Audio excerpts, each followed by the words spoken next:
નમસ્કાર, જોઈએ દૂરદર્શન સમાચાર।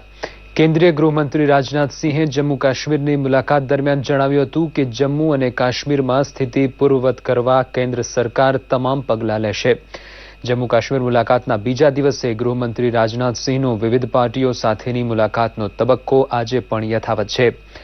રાજનાથ સિંહે પીડીપી તેમજ ભાજપના નેતાઓ ઉપરાંત સીપીએમ નેતાઓ સાથે પણ બેઠક કરી હતી। ગૃહમંત્રી રાજનાથ સિંહે કાશ્મીરમાં સુરક્ષા એજન્સીઓના અધિકારીઓ સાથે પણ વાતચીત કરી હતી। મુલાકાતના પ્રથમ દિવસે ગૃહમંત્રી રાજનાથ સિંહે રાજ્યપાલ એનએન વોરા તથા મુખ્યમંત્રી મહેબૂબા મુફ્તી સાથે મંત્રણા કરી પરિસ્થિતિની સમીક્ષા કરી હતી। હાલમાં અનંતનાગ, કુલગામમાં તથા પુલગામને બાદ કરતા તમામ સ્થળે કર્ફ્યુ ઉઠાવી લેવામાં આવ્યો છે, જ્યારે કાશ્મીર ખીણમાં 144ની કલમ યથાવત રહેશે।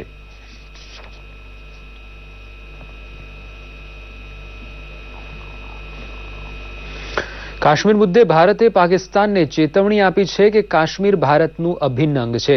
વિદેશ મંત્રી સુષ્મા સ્વરાજે પાકિસ્તાનને સણસણતો જવાબ આપતા કહ્યું હતું કે પૃથ્વીના સ્વર્ગ એવા જમ્મુ અને કાશ્મીરને પાકિસ્તાને આતંકીઓ અને હથિયારો સિવાય કશું જ આપ્યું નથી।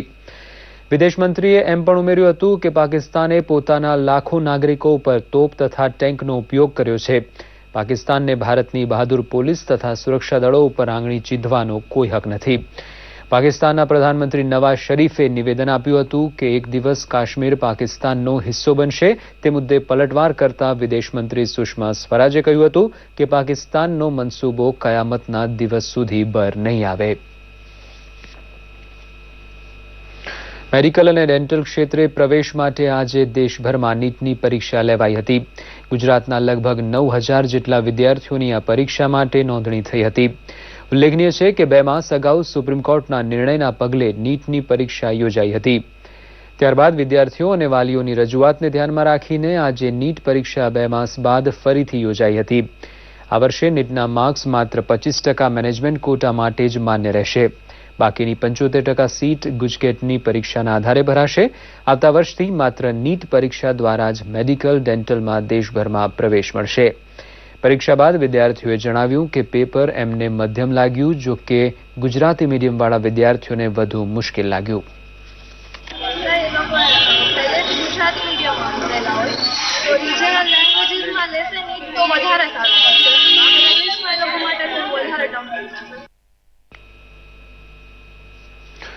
ગીર સોમનાથમાં સમરિયાળામાં દલિત પીડિત પરિવારની મુલાકાતે પહોંચેલા કેન્દ્રીય કૃષિમંત્રી પુરુષોત્તમ રૂપાલાએ પીડિત પરિવારને સાંત્વના પાઠવી હતી તેમજ યોગ્ય કાર્યવાહી કરવાની પણ ખાતરી આપી હતી।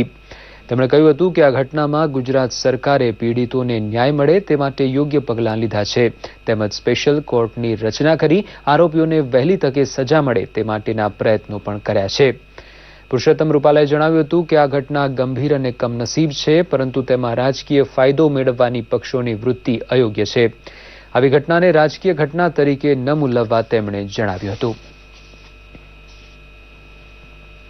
અગાઉ શનિવારે સાંજે જેડીયુના નેતા શરદ યાદવ પણ મોટા સમરિયાળા પહોંચ્યા હતા। દલિત પરિવારને મળ્યા હતા, તેમની સાથેના અત્યાચાર અંગેની વિગતો મેળવી હતી। શરદ યાદવે દલિત પરિવારને સાંત્વના આપી હતી। તેમણે જણાવ્યું હતું કે દેશભરમાં 20થી 25% જેટલા દલિત અને આદિવાસી લોકો વસી રહ્યા છે। આવા લોકો નિર્બળ ન બને તે માટે સૌના સહિયારા પ્રયાસની આવશ્યકતા છે। દક્ષિણ કોરિયાના સિયોલ ખાતે રમાઈ રહેલી 4th youth international archery fiesta 2016માં ગુજરાતની મહિલા તીરંદાજ પ્રેમિલા બારિયાએ ઉત્કૃષ્ટ પ્રદર્શન કરીને કાંસ્ય પદક જીત્યો છે। પંચમહાલ જિલ્લાના બારિયાની વતની એવી પ્રેમિલાએ અથાગ મહેનત અને આત્મવિશ્વાસ સાથે આ સિદ્ધિ હાંસલ કરી છે। કોરિયાના સિયોલ ખાતે ચાલી રહેલ ટુર્નામેન્ટમાં પ્રેમિલાએ આ સફળતા મેળવી છે। અંડર 17ની મિક્સ ડબલ્સની તીરંદાજીની સ્પર્ધામાં પ્રેમિલાને બ્રોન્ઝ મેડલ મળ્યો છે। જોકે આ સ્પર્ધાને પૂર્ણ થવાના હવે 3 દિવસ બાકી છે, ત્યારે પ્રેમિલાને વધુ મેડલ મળે તેવી આશા છે। પાવનકારી શ્રાવણ માસની આલબેલ પોકારતા પવિત્ર હિંડોળા દર્શનનો કૃષ્ણ મંદિરોમાં આરંભ થઈ ચૂક્યો છે।